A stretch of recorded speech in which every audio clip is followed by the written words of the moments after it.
Place aux associations.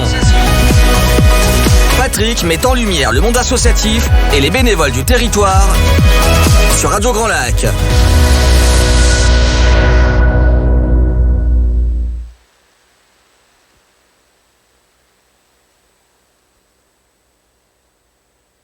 Émission Place aux associations, le mardi de 13h à 14h tous les 15 jours.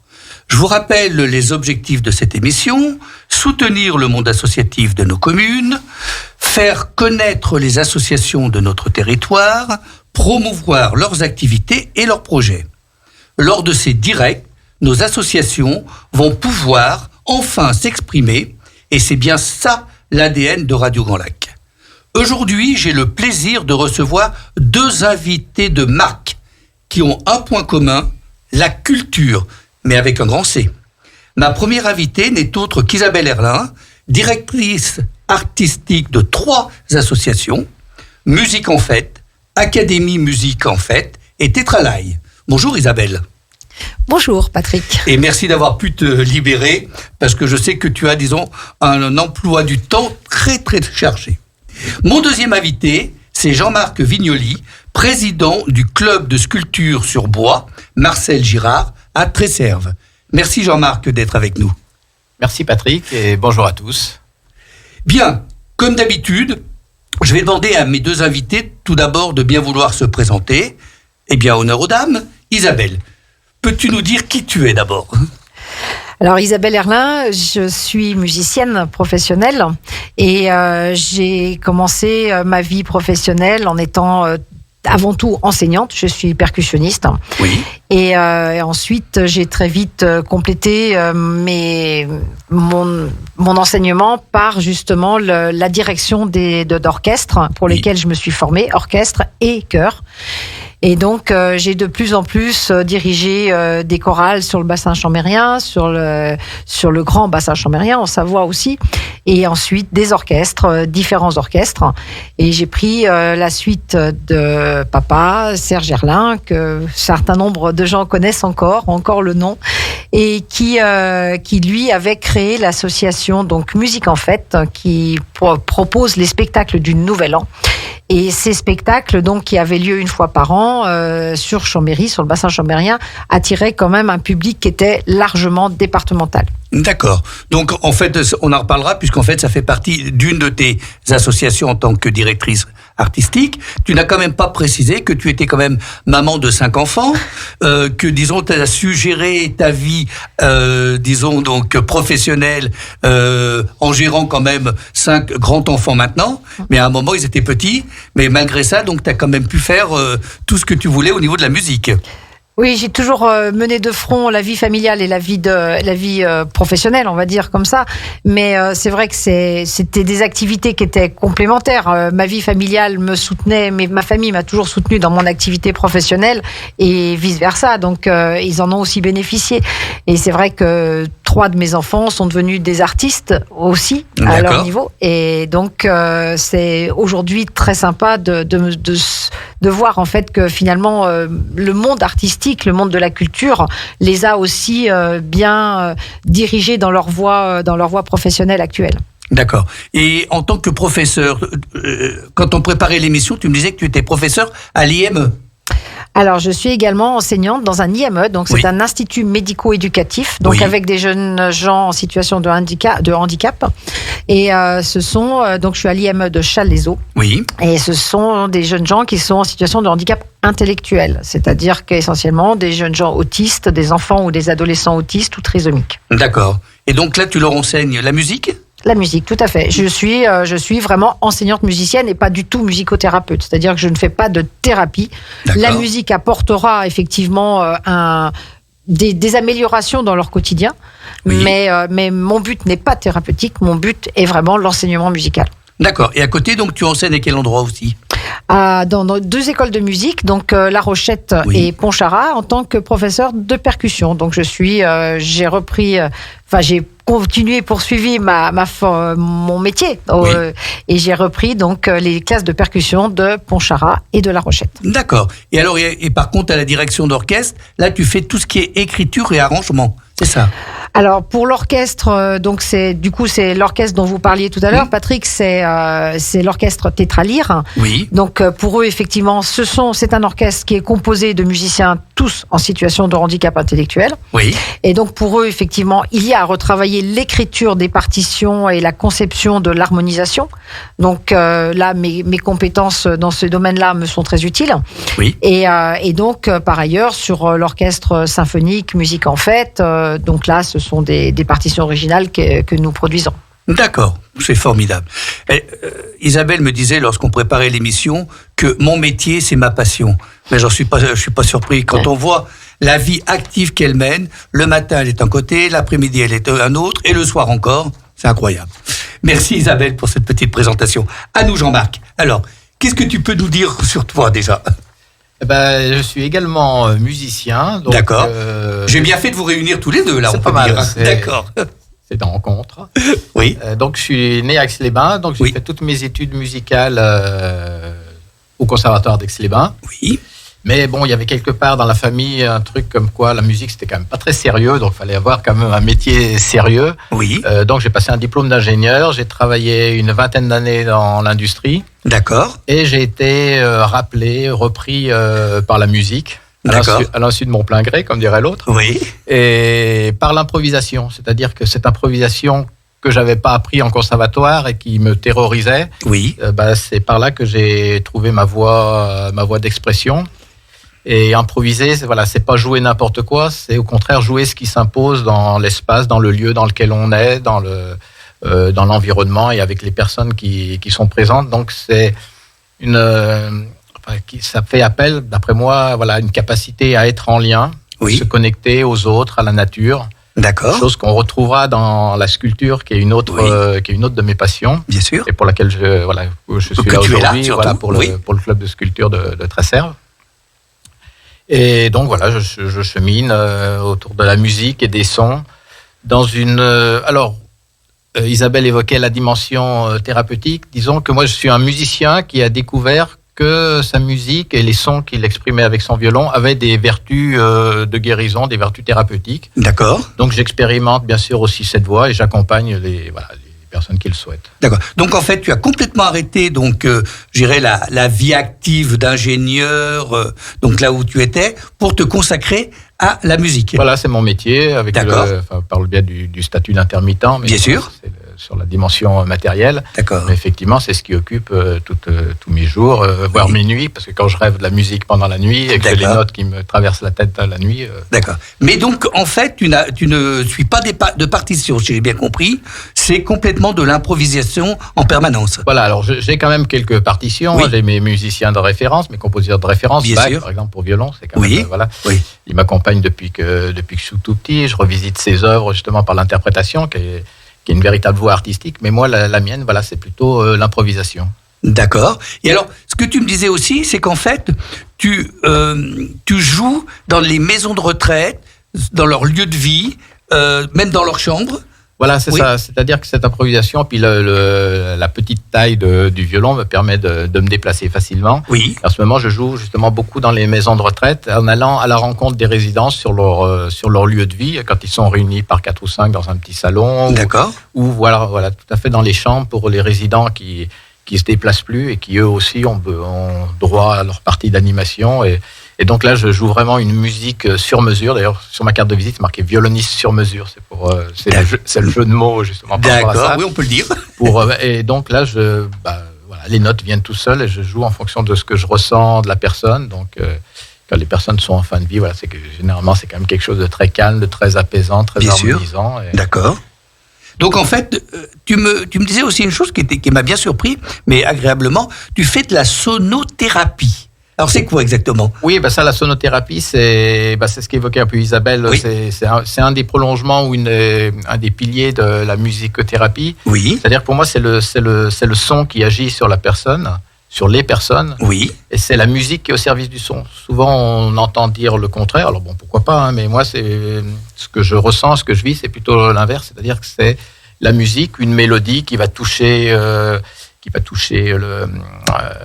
une personne, va l'aider à accepter les sons et de toutes les vibrations, on peut dire subtiles, qui sont portées par le son et qui vont c'est ma compréhension, ma croyance en fait, qui vont agir sur la personne pour provoquer du bien-être, de l'apaisement, de l'harmonisation et peut-être accompagner une guérison si la personne est prête à ça.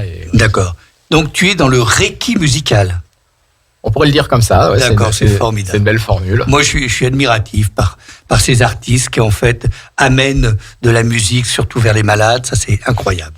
Bon, c'est superbe. Alors, ce que je vous propose, c'est qu'avant que nous parlions, bien sûr, des associations, puisqu'Isabelle est directrice artistique de 3 associations, dont 2 qu'elle va nous parler juste après. Et bien sûr, Jean-Marc est venu pour nous parler de son club de sculpture à bois, donc sur Tresserre. Et on va faire une petite pause musicale et on se retrouve tout de suite, chers auditeurs. Merci. Place aux associations. Patrick met en lumière le monde associatif et les bénévoles du territoire sur Radio Grand Lac. Vous êtes toujours sur Radio Grand Lac, fréquence 92.1, dans l'émission Place aux associations. Et bien maintenant, donc, nous allons rentrer dans le vif du sujet, après donc la présentation d'Isabelle et de Jean-Marc. Tout d'abord, Isabelle, donc on va parler de tes associations. Alors quand je dis de tes associations, tu n'es pas la présidente des associations, tu es directrice artistique, tu as des présidents ou présidentes, mais en fait c'est quand même toi, disons, qui a la plus grosse responsabilité dans la mesure où c'est toi qui choisis tous les programmes, c'est toi qui fais un petit peu tout. Alors, parle-nous d'abord de ta première association qui s'appelle Musique en Fête. Alors, Musique en Fête a fêté cette année son 25e anniversaire.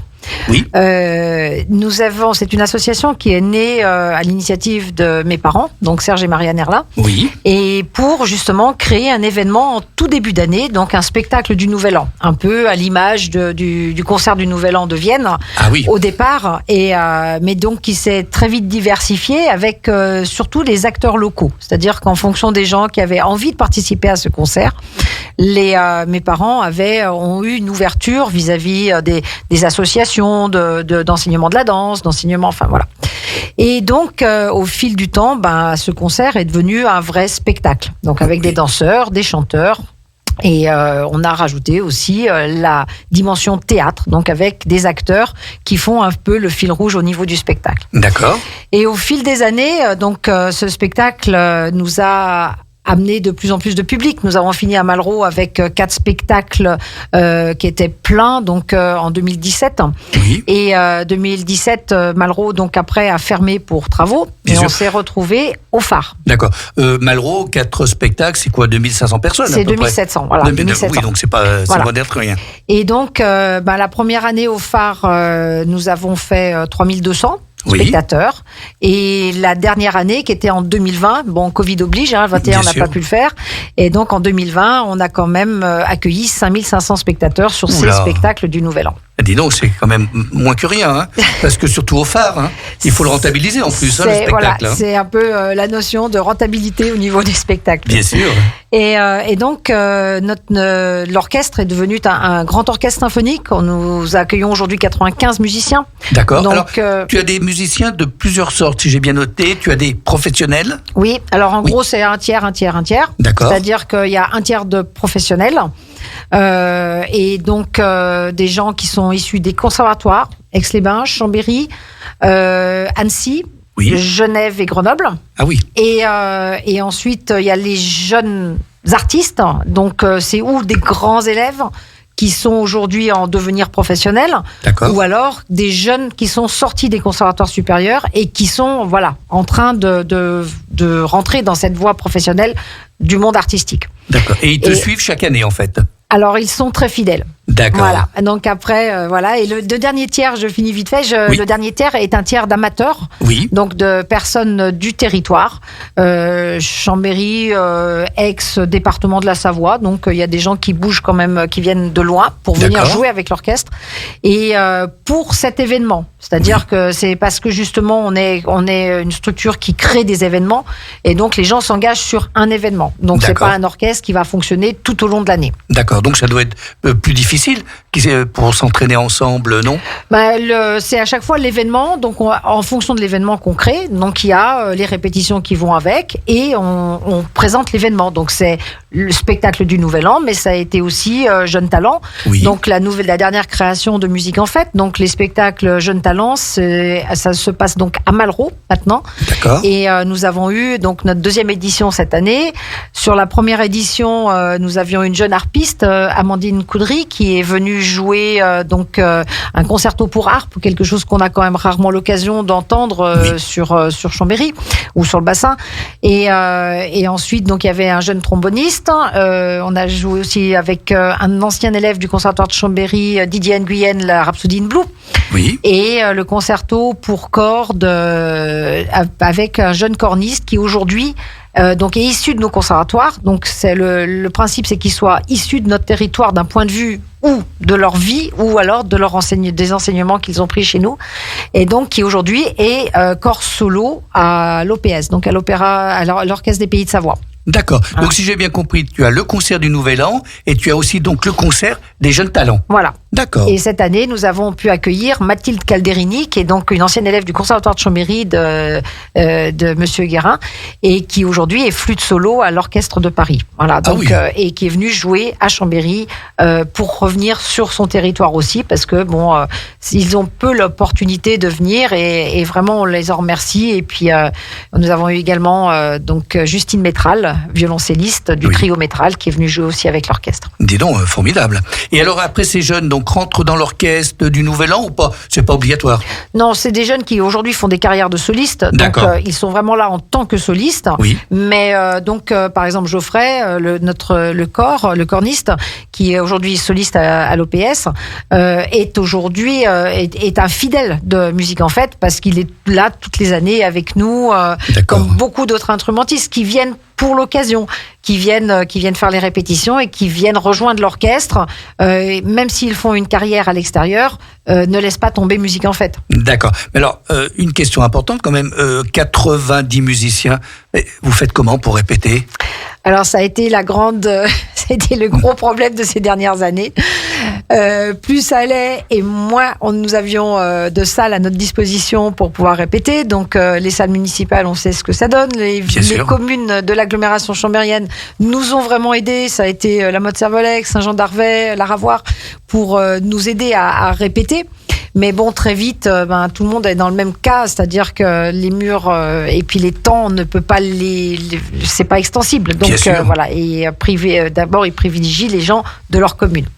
Et donc très vite, nous avons eu la réflexion donc avec tout le monde, avec l'association, le conseil d'administration, qu'il fallait effectivement qu'on investisse un lieu à nous. Oui. Et donc ce lieu, après 2 ans de recherche, nous l'avons trouvé sur Barbera. D'accord. Et donc c'est un lieu qui nous permet aujourd'hui, comme nous en avons envie, de pouvoir répéter sans contrainte, et qui est parfaitement adapté aux répétitions de grands ensembles ou de petits ou de moyens ensembles musicaux. Mais c'est vrai que nous, notre orchestre de 95 musiciens a donc la place aujourd'hui pour répéter quand ils le souhaitent et pour monter les projets, donc ce qui est très intéressant pour nous. D'accord. Donc si j'ai bien compris, tu as maintenant ton local, enfin un grand local ou un grand studio où tu peux donc répéter donc avec tout l'orchestre. Voilà, tout à fait. Et il s'appelle comment? Alors ce local aujourd'hui s'appelle Studio Alp Academy. Oui. Donc il a pris la place des anciens propriétaires du Mambo Rock. Bien sûr que beaucoup de gens connaissent, bien exactement, entendu. donc c'est pour ça que je me permets de les citer. Et donc nous avons donc pris tout l'espace, donc ça fait 4 grandes salles, dont une salle de 200 mètres carrés qui nous permet vraiment de répéter de manière très confortable avec l'orchestre symphonique. Et ce lieu nous a aussi permis de réfléchir autrement à une intégration un peu plus culturelle de nos jeunes artistes, en proposant des concerts régulièrement tout au long de l'année et en créant dans quelques temps un festival Musique en Fête sur 3 jours, du 10 au 12 juin. Très bien. Avec les jeunes artistes de musique en fête, qui, eux, chacun ont un petit ensemble de musique de classique, les violonistes, ou un ensemble de musique de jazz. Et donc, nous allons créer ce petit festival, donc avec nos artistes, les artistes de notre territoire, donc chambérien et département, au niveau du département, et ce qui va leur permettre aussi de pouvoir se faire connaître et de pouvoir jouer avec leur propre formation et pas simplement à l'intérieur de l'orchestre musique en fête. D'accord, ça c'est formidable. Donc tu mets en avant donc les talents de tous les jeunes artistes en fait. Voilà, c'est un peu l'objectif que nous avons eu en investissant ce lieu, c'est de pouvoir créer une dynamique culturelle, donc mais pas seulement avec les jeunes musiciens, mais aussi avec le chant, avec le théâtre et avec la danse. Oui, c'est pour ça qu'en fait, la deuxième association, où là aussi, donc, tu es directrice artistique, s'appelle l'Académie Musique en Fête. Tout à fait. Donc, l'Académie va, elle, s'occuper de la part enseignement. Oui. Et nous avons créé, en fait, une école de comédie musicale. D'accord. Parce que comme ça, effectivement, les gens peuvent, ou les jeunes, les adolescents, même les adultes, peuvent venir apprendre à danser, chanter et jouer la comédie en même temps dans un lieu qui est dédié à cette activité-là.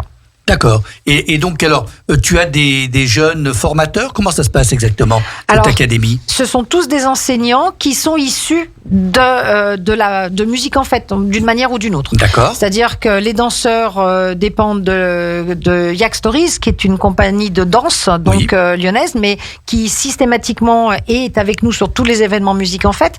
Et donc, ces danseurs sont les enseignants à l'académie en danse, donc moderne, modern jazz, street jazz, lyrical, talon, tout ce qu'on peut voir sur scène quand on voit une comédie musicale. Et ensuite, donc, les profs de chant sont respectivement donc Camille Grimaud, Manon Werner et Savannah Combe. Et donc, elles fonctionnent avec des schémas un peu différents. Il y en a une qui fait les cours vraiment les mercredis, donc avec des plus jeunes, etc. Manon fonctionne plus sous forme de stage.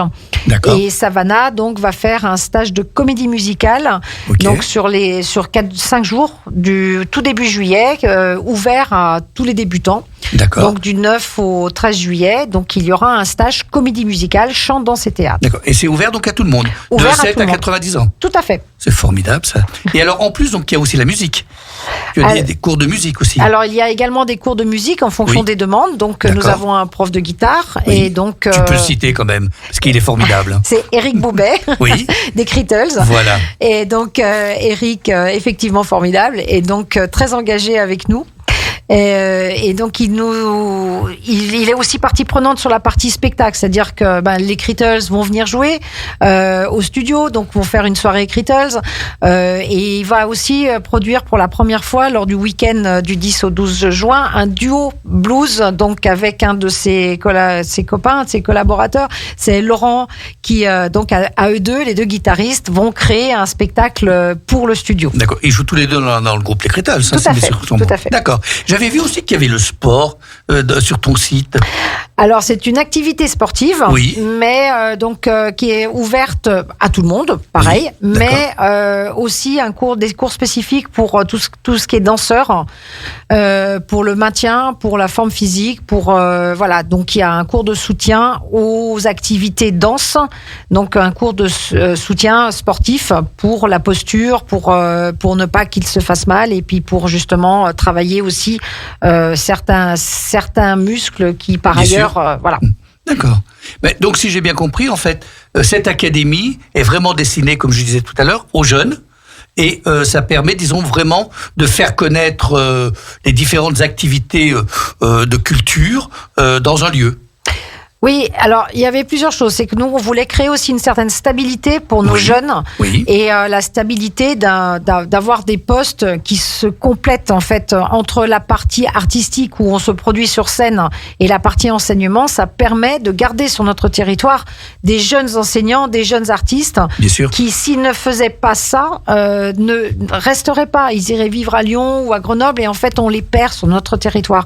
Et notre objectif, c'était vraiment d'essayer de garder ces jeunes artistes et de pouvoir leur proposer un complément Donc tout simplement de par les cours et en même temps de leur ouvrir aussi cette porte de la création artistique par le biais de ce qu'on peut offrir nous au niveau de Studio Alp Academy, des salles, de faire aussi de la résidence pour jeunes artistes. Ah, alors c'est quoi ça, la résidence alors ? Alors c'est de leur proposer effectivement de leur prêter les locaux d'une certaine manière, avec effectivement quand ils ont monté leur projet, leur spectacle, et que la première de leur spectacle nous soit réservée. D'accord. Voilà. Et alors les premiers ce seront qui alors ? Alors la première résidence, ça sera une troupe de musique et de danse africaine qui devrait donc être chez nous pendant l'été pour produire un spectacle dans la deuxième partie, dans le deuxième semestre 2022. D'accord, c'est incroyable, c'est formidable. Moi, je suis très surpris. Bref, mais pour faire tout ça, donc, tu as besoin quand même de bénévoles. Tu peux pas faire ça tout seul, ni avec ton compagnon seulement, je pense. Non, on ne se suffit pas à nous-mêmes, ça c'est clair.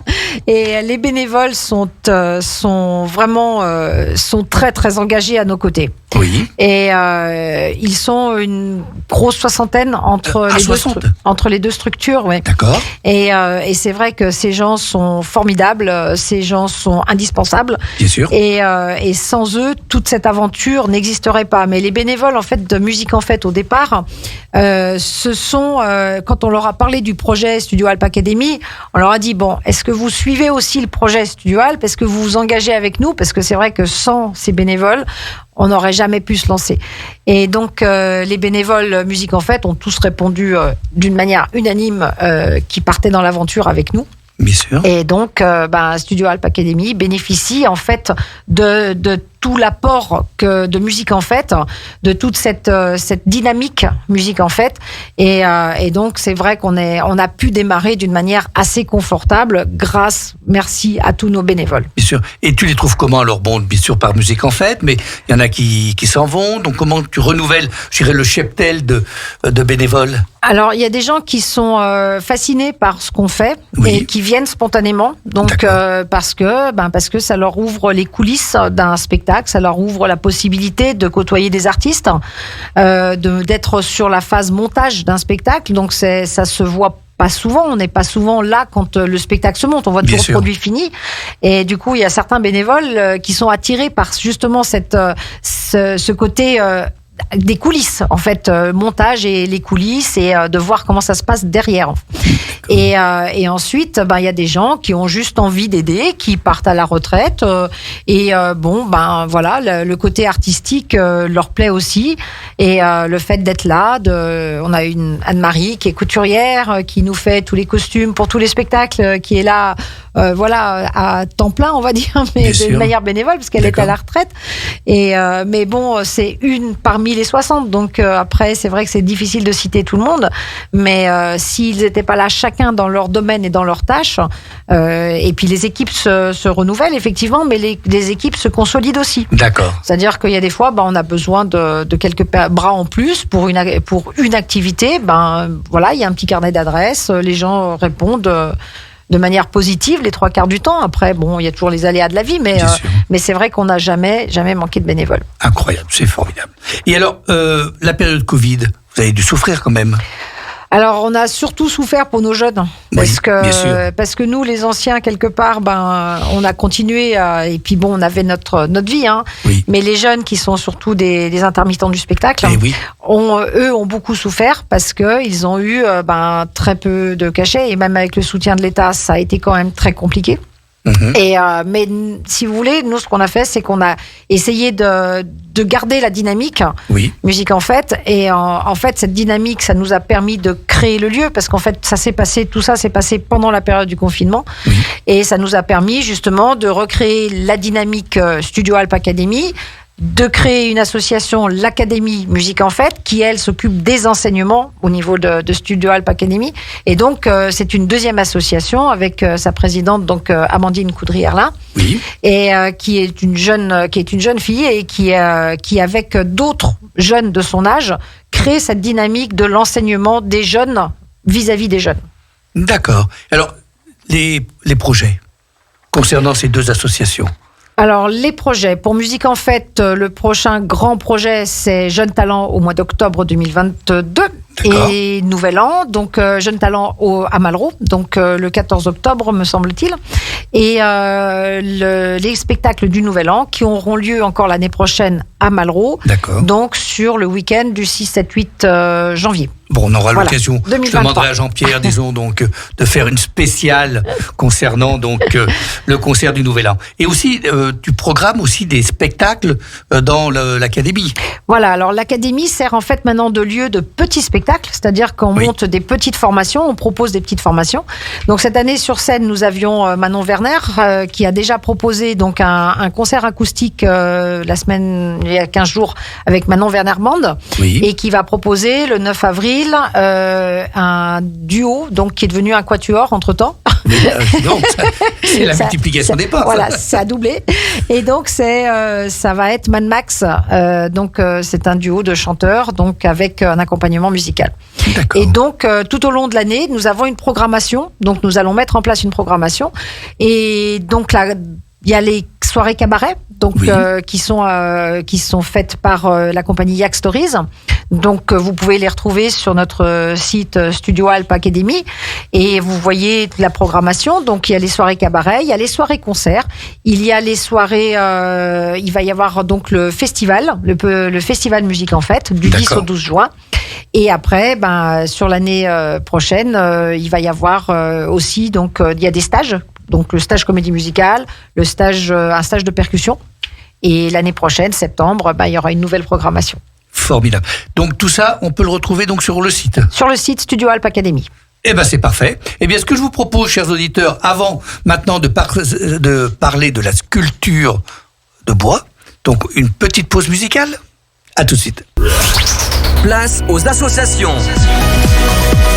Patrick met en lumière le monde associatif et les bénévoles du territoire sur Radio Grand Lac.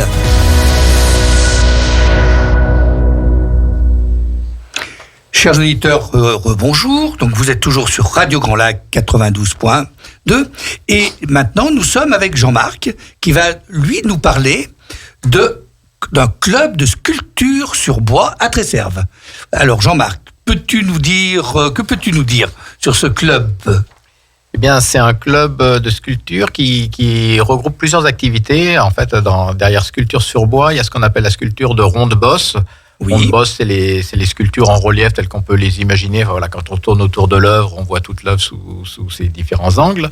Il y a aussi, très lié aux techniques employées pour la ronde-bosse, le bas-relief. Oui. C'est-à-dire, c'est un panneau de bois sur lequel on va sculpter un motif, et quand on le regarde de face, on a vraiment l'impression d'un relief complet. C'est ce qu'on peut voir, je pense, sur des panneaux dans des édifices sacrés, dans des églises, par exemple. Oui, d'accord.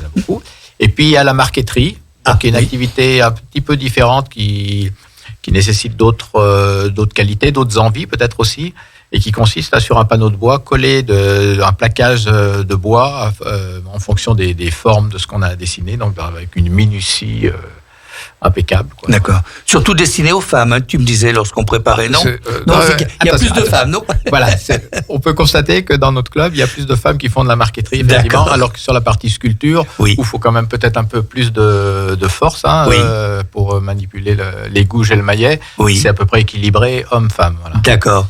On a, alors cette année, pour être précis, 42 adhérents. D'accord, oui. Voilà. Donc on a perdu un petit peu à cause de la crise. À cause de la Covid, voilà, bien sûr. COVID. Donc, vous étiez combien avant ? 55. D'accord, oui, quand même, oui. Voilà. Mais bon, voilà, on a réussi quand même à maintenir contre vent et marée, et bien sûr en accord avec les lois et les réglementations en vigueur. Bien sûr. Maintenir une activité. Oui, les gens pouvaient quand même venir pendant la période du Covid avec les masques. Avec les masques, bien avec le pass sanitaire puis vaccinal.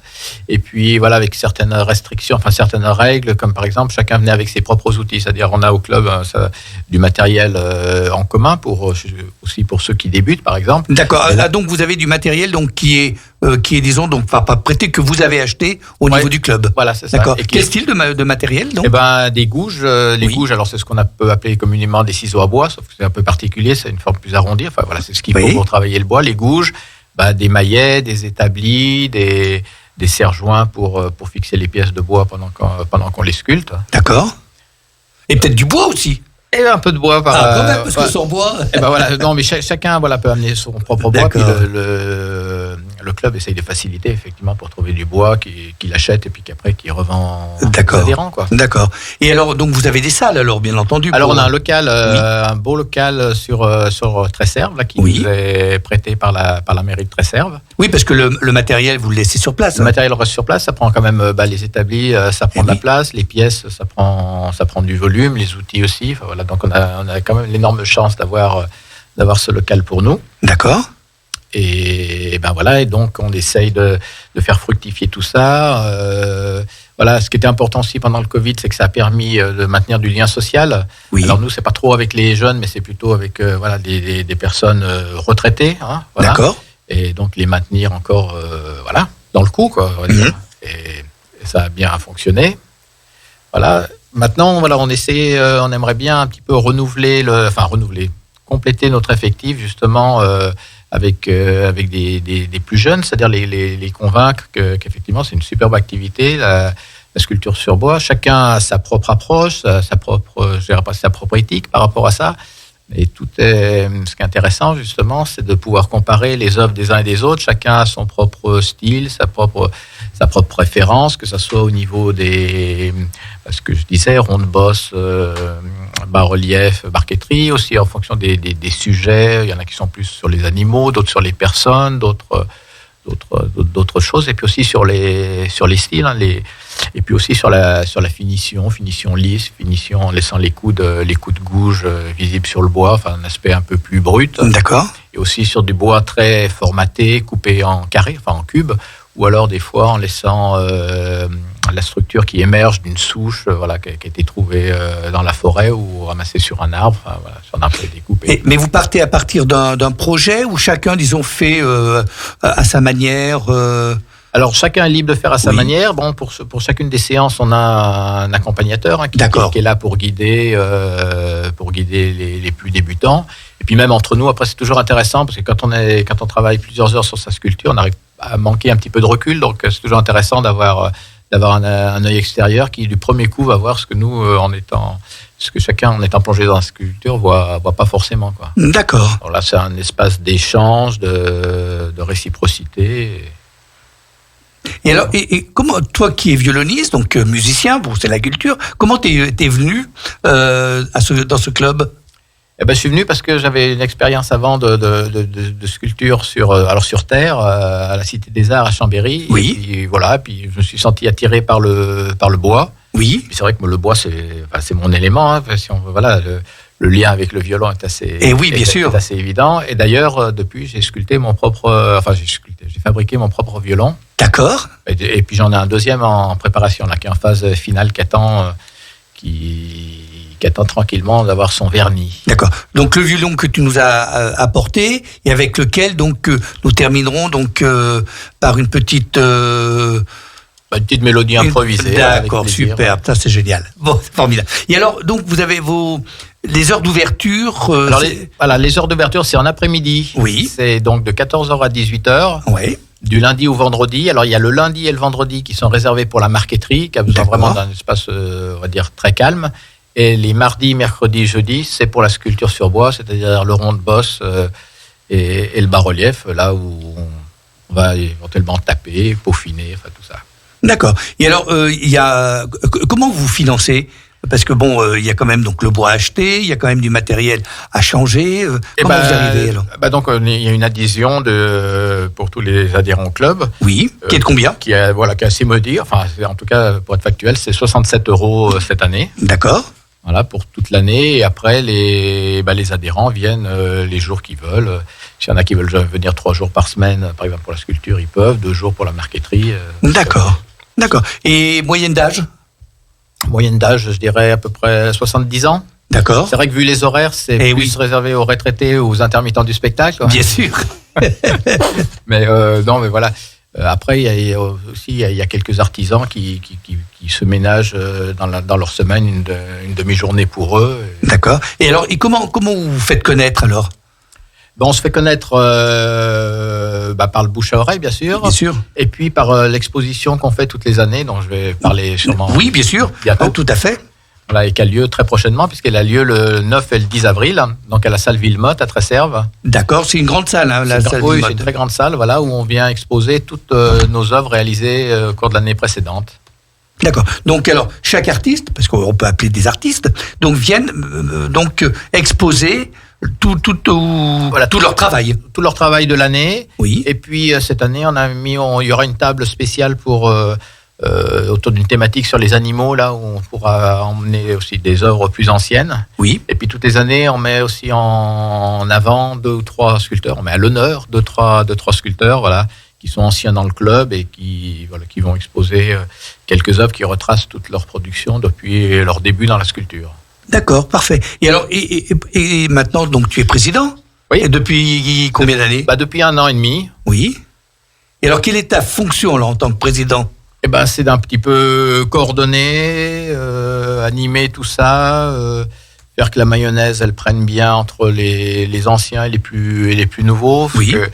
Faire en sorte que ça reste un lieu de convivialité, d'échange et puis de plaisir. D'accord. Et tu me disais l'autre jour que tu avais quand même un objectif, rendre service. Oui, c'est ça. C'est-à-dire, c'est un peu comme ça que je l'ai considéré pendant le Covid, où le club, alors je dis pas moi personnellement, mais le club a une mission, voilà, du lien social dont je parlais, hein, qui a permis à certaines personnes dont la sculpture c'est leur seule activité sociale, la seule façon de rencontrer des personnes pendant la semaine. Donc, bien sûr. Alors, et vous invitez alors d'avoir maintenu ça, quoi. Vous invitez des écoles aussi? Alors pour l'exposition, on va essayer de faire venir des écoles et puis aussi des maisons de retraite justement pour un temps d'échange, de partage autour des œuvres. D'accord. Et alors, tu as un conseil d'administration, bien sûr. Vous êtes conseil d'administration où il y a 10 personnes et un bureau donc de 5 personnes. Oui, voilà le bureau traditionnel. Classique, voilà, c'est ça. Ouais. D'accord. Et alors, tu me disais aussi que vous faites des stages. Oui. Alors, quelquefois, il y a 2 stages de marqueterie, 1 ou 2 stages de marqueterie dans l'année, et puis 2 stages de sculpture, un spécifiquement bas-relief et l'autre ronde-bosse. Et donc, qui peuvent être l'occasion, comme c'est le cas du stage ronde-bosse tout dernièrement, d'acquérir un nouveau savoir-faire, une nouvelle technique. Donc là, qui était animé par un sculpteur professionnel. Oui. Et qui est venu enseigner, une technique pour mieux percevoir et mieux réaliser les reliefs sur les œuvres. D'accord, donc en général, c'est sur 2 jours alors? Sur 2 jours. Bon, là, le dernier, il était sur 3 jours, parce qu'un samedi et puis le samedi-dimanche du week-end d'après. Oui. Voilà, parce que l'une des difficultés, c'est de percevoir en relief, en fait, et pour bien exprimer le relief, quoi. D'accord. Voilà, donc ça, soit on l'a en soi, soit on l'acquiert par certaines techniques. D'accord. Donc alors, si je me résume, donc le 9 et 10 avril, donc à la salle Villemotte à Tresserve, donc toutes les réalisations des artistes seront exposées dans cette salle. Voilà, pour être précis, même samedi, donc de 14h à 18h. Oui. Et le dimanche de 10h à 18h. Oh, mais c'est très très bien tout ça. Bon, donc qu'est-ce que tu peux nous dire de plus alors quand même sur ton club? Comment faire pour venir au club? Pour venir, il faut, il n'y a pas besoin d'en savoir beaucoup. Il faut se sentir appelé et puis voilà, aimer le matériau bois, qui est un superbe matériau. Et par exemple, s'il y en a qui souhaitent venir essayer d'ici la fin de l'année, c'est possible. Hein. Il y a de toute façon 1 ou 2 séances gratuites au départ, et puis après il y aura une adhésion. Bon, pour les questions d'assurance, il faut qu'il y ait une adhésion, mais jusqu'à la fin de l'année, c'est-à-dire jusqu'à fin juin, ça sera dérisoire. D'accord. Donc, et c'est ouvert à qu'il y a des gens de Tresserve, non? Ah non, tout le territoire Grand Lac, hein. Bien sûr. Puisque aujourd'hui il y en a qui viennent depuis la Chautagne jusqu'à Chambéry, voilà. D'accord. Donc c'est ouvert donc à tous les gens, donc je dirais du département presque. Oui. Allez. Même s'ils veulent venir de plus loin, on les accueille. Hein. Bon, c'est parfait. Superbe. Bon, donc moi je suis ravi, disons, d'avoir découvert, disons, que cette sculpture sur bois. Donc bonne vie, bonne continuation et surtout bonne exposition. Alors ce que je te propose, Jean-Marc, c'est que tu te lèves, que tu ailles préparer ton violon. Et que, disons, nous terminions donc avec un petit son de violon. Avec plaisir. Je vais en profiter quand même de réinterroger Isabelle, parce que j'avais quand même oublié de lui poser une question sur la partie personnes handicapées. Alors, personne en situation de handicap. Oh, voilà, tu as raison. Je préfère ce terme. Alors, en fait, c'est vrai que mon engagement vis-à-vis des personnes en situation de handicap au niveau de l'IME, oui. Et également au niveau de l'association Tétralire, voilà, m'a fait réfléchir sur les enseignements artistiques à destination des personnes en situation de handicap intellectuel. Et donc, Studio Alp Academy, donc tous les enseignants sont ouverts à justement à pouvoir travailler et à pouvoir enseigner, donc ou à des cours spécifiques pour ces personnes-là, ou alors en inclusion. C'est-à-dire que tous nos cours sont effectivement ouverts à des personnes en situation de handicap. Et c'est une des règles du Studio Alp Academy. D'accord, bon, superbe aussi, parce que ça, j'allais quand même l'oublier, et tu as bien fait de me le rappeler. Eh bien, je voudrais donc maintenant vous remercier, Isabelle et Jean-Marc, de m'avoir aidé à faire cette émission en direct, sur Radio Grand Lac, fréquence 92.1. Vous pouvez maintenant, chers auditeurs, nous retrouver aussi sur la chaîne YouTube radiograndlac.com. Merci pour votre écoute. À très bientôt pour une prochaine émission, Place aux associations. Et maintenant, nous écoutons notre violoniste.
Eh bien, vraiment, merci Jean-Marc pour cette prestation.